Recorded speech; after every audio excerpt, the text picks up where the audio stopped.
Welcome to OpenBoutiqueGuide.com.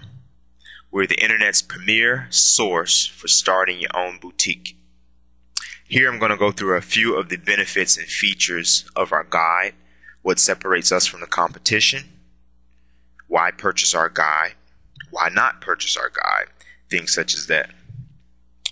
In recent times, I've had a lot of feedback from customers saying that the sales copy on our website is way too long. My response to that is that we want to be as transparent and forthcoming with information regarding realizing your dream of becoming a boutique owner as possible.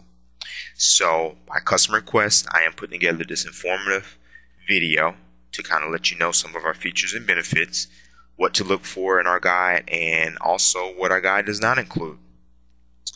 I would like to start off by saying that for most people that purchase our guide, opening a boutique is like a childhood fantasy for many years. Something that when you ask them as a little boy or a little girl, what did you want to be when you grow up? Oh, I want to own a clothing store.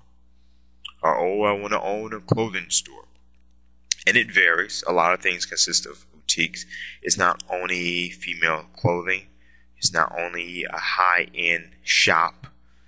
You have sports memorabilia boutiques that actually do very well. That's a niche for anyone out there that is a sports fan. So nonetheless, going into our sales copy, discover secrets you're not supposed to know about how to open a boutique. Well, I myself, I've been a boutique owner, both online and offline, for probably about 7 years now. I've been ordering wholesale goods from around the world for probably about the past 5 years, and I've had an online presence that's solely selling goods and products online for probably about the past 7 to 8 years as well.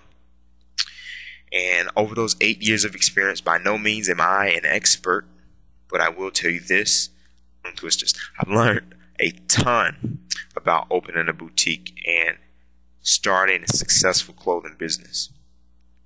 So I'm going to reveal to you my 8 years of experiences, both my past successes as well as my failures. I'm going to tell you some of the pitfalls to avoid, such as not opening a boutique or opening a business to sustain your lifestyle. What I mean by that is that a newbie mistake that is consistently made over and over again is that people open their dream boutique, they give their friends discounts on clothing, give their family free clothing. They come in and they take what belts and accessories and earrings they want even before they're able to set up in the shop to solicit these items to their customers. You have to first realize in opening a boutique, although it is an aspiration of yours, you have to realize that firstly this is a business. Goods and products are sold for profit. You have to control your expenses. And when you just look to opening a boutique so you can have basically a huge shopping spree at your disposal, that's not the right attitude to have.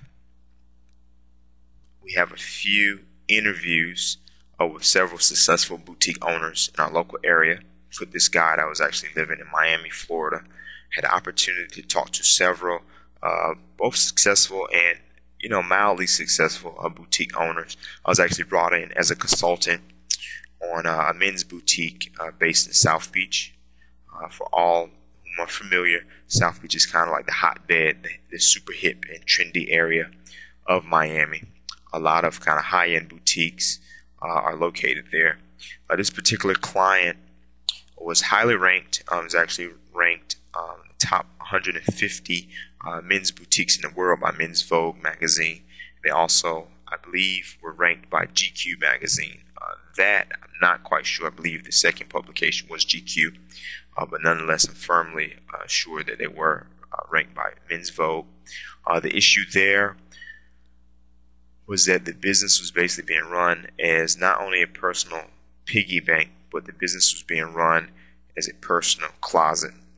As I mentioned before, it's crucial not to abuse your boot in buying clothing, buying shoes, and then to use them and wear them yourself. Also on our sales copy, we've included a lot of statistics Consumer spending is about 30% of the U.S. economy. Yes, you buy clothes, when you buy socks, when you purchase gas, this contributes to the overall economy and health of our economy. As you know, high gas prices, recessionary economic times, I'm sure you're thinking, wow, how will this affect the success of my boutique? And actually, you couldn't be starting a boutique at a better time. Because of recession, because of lack of job security in our economy, this forces people to become more entrepreneurial. Therefore, for you, the future boutique owner, you have a grand opportunity to be motivated to become financially independent via your boutique. This being something that the passion will fuel you to success. And I'm not going to ramble on too much more. Visit us at openboutiqueguide.com. We have tons and tons of information, tons of features and benefits, how to start your own boutique, tips on deciding the right merchandise, how to find suppliers, how to negotiate a fair lease for your boutique, sourcing the funds to set up a business. You can also visit the SBA. You can get an SBA loan, which is Small Business Administration. That's a governmental loan. They're currently giving loans at about 4% interest. A great rate nonetheless. We also go into marketing and advertising basics for your business, both online and offline. And business basics, preparing a business plan to run the day-to-day operations of your boutique. We also have some great bonus material. We have a backdoor suppliers guide. This grants you access to suppliers all around the world. We also have an eBay power sellers dropship guide, as well as a basics to dropship guide.